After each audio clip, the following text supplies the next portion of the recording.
Hi friends, ഞാനിന്നിവിടെ ഒരു beef വരട്ടിയുടെ recipe ആയിട്ടാണ് വന്നിട്ടുള്ളത്. അപ്പോൾ വളരെ എളുപ്പത്തിൽ നമുക്കിതൊന്ന് തയ്യാറാക്കുന്നത് നോക്കിയാലോ.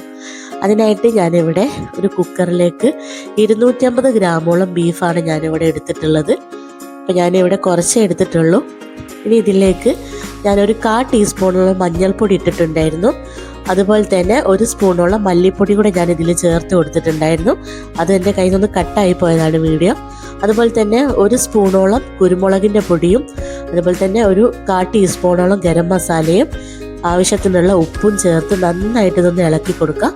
അപ്പോൾ ഞാനിവിടെ സ്പൂൺ വെച്ചിട്ടാണ് ഇളക്കുന്നത്. അപ്പോൾ നിങ്ങൾ കൈ വെച്ചിട്ട് നന്നായിട്ടൊന്ന് ഇളക്കി കൊടുക്കുക. അപ്പോൾ നന്നായിട്ട് ഇളക്കി ഇനി ഇത് ഈ ബീഫ് വെന്ത് വരുന്ന ഒരു വേവ് നോക്കിയിട്ട് നമുക്കൊന്ന് വേവിച്ചെടുക്കണം. അപ്പോൾ ഓരോരുത്തരുടെ ബീഫിൻ്റെ ഒരു വേവിനനുസരിച്ച് അതൊന്ന് വേവിച്ചെടുക്കുക. അപ്പോൾ ഈ സമയത്ത് ഞാനൊരു കൈപ്പിടിയോളം ചെറിയ ഉള്ളി എടുത്തിട്ടുണ്ട്. അത് തൊലി കളഞ്ഞ് ചെറുതായിട്ട് അരിഞ്ഞതും അതുപോലെ തന്നെ ഒരു സവാളയുടെ പകുതി അരിഞ്ഞു വെച്ചതും ഇഞ്ചി വെളുത്തുള്ളി പച്ചമുളക് പേസ്റ്റും കൂടെ ഞാനിവിടെ ചതച്ചെടുത്തിട്ടുണ്ട്. ഇനി അതുപോലെ തന്നെ ഒരു ചെറിയ സൈസ് തക്കാളിയും കൂടെ അരിഞ്ഞു വെച്ചിട്ടുണ്ട്. ഈ സമയം നമുക്ക് ഒരു പാൻ അടുപ്പത്ത് വെച്ച് അതിലേക്ക് 2 സ്പൂണോളം വെളിച്ചെണ്ണ ഒഴിച്ച് കൊടുത്തിട്ടുണ്ട്.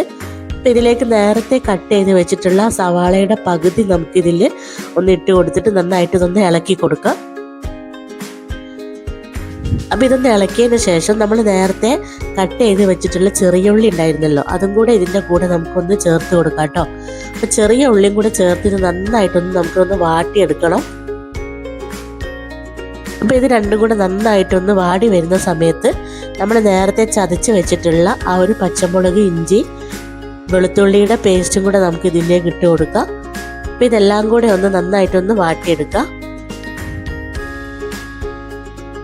ഞാനിപ്പോൾ ഇവിടെ നന്നായിട്ട് ഒന്ന് ഇളക്കി ഒന്ന് വാട്ടി കൊടുത്തിട്ടുണ്ട്. ഇനി ഈ സമയത്ത് നമ്മൾ നേരത്തെ കട്ട് ചെയ്ത് വെച്ചിട്ടുള്ള തക്കാളി ഉണ്ടായിരുന്നല്ലോ, അതും കൂടെ നമുക്ക് ഇതിൻ്റെ അകത്തേക്കൊന്ന് ചേർത്ത് കൊടുക്കാം കേട്ടോ.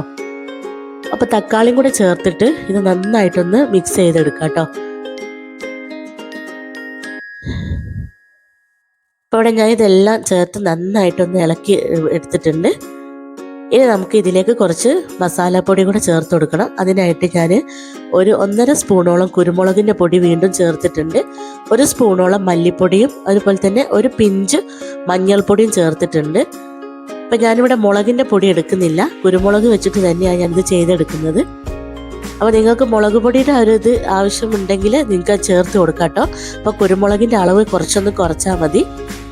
അപ്പോൾ ഈ സമയം നമുക്കിതിലേക്ക് കുറച്ച് കറിവേപ്പിലയും കൂടി ഇട്ട് കൊടുക്കാം.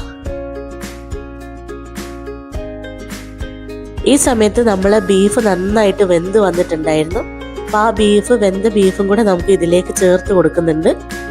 അപ്പോൾ നമ്മൾ നേരത്തെ ബീഫിൽ വെള്ളമൊന്നും ചേർത്തിട്ടില്ലായിരുന്നു, അതുകൊണ്ട് തന്നെ കുറച്ച് വെള്ളം ബീഫിൻ്റെ അകത്തുനിന്ന് വന്നിട്ടുണ്ട്. അപ്പോൾ ആ വെള്ളം വറ്റുന്ന രീതിയിൽ നമുക്കിതൊന്ന് അടുപ്പത്ത് വെച്ചിട്ടൊന്ന് വരട്ടിയെടുക്കണം കേട്ടോ.